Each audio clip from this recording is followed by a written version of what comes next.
Hello there, and welcome to Andre's YouTube video for Friday, December 28th, 2012. Well, as you can see behind me over there, there's my Christmas tree for this year. I actually only got it 2 days before Christmas and didn't decorate it, actually, until Christmas Eve night. And the reasons that I did that had a lot to do with how my Christmas went.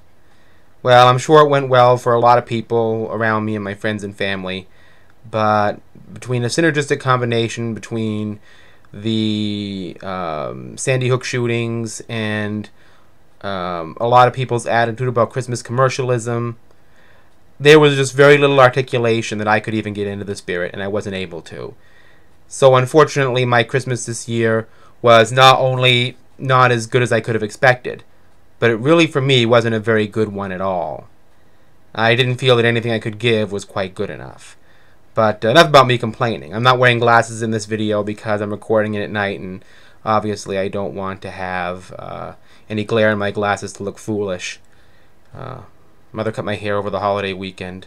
It looks pretty good, actually, kind of a Christmas gift, you know. And it's been an interesting few days. I had an interesting ghost from my past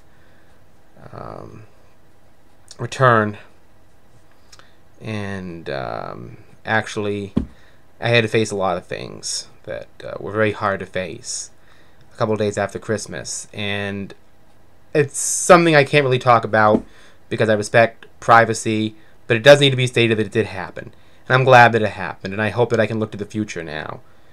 And there's a story that I heard today that kind of sums up everything that's been happening over the last several weeks.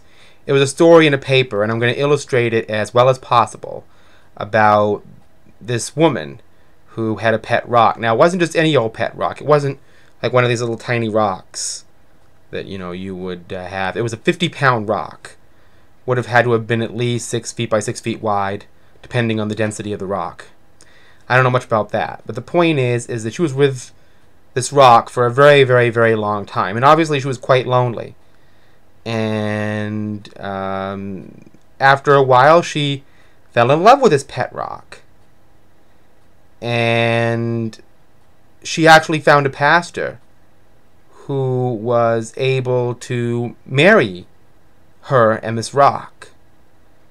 And at this ceremony that she had, this commitment ceremony with this rock, she actually was said to have said that this was the rock of her life, quite literally, often used as this figure of speech between two people. That's a rather eccentric thing to do, I suppose, but I guess if you think about it, love really does come in many forms. Strange as that sounds. I mean, I don't know how I feel about the rock issue, but the fact of the matter is, I think we put love in a box so many times, maybe we forget how to love. And maybe that's what happened to me this Christmas.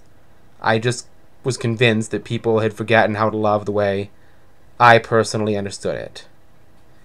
And, you know, I look at this Christmas tree behind me, even if it's late being put up, as beautiful as it is, you know, there are some good parts of Christmases that will never die.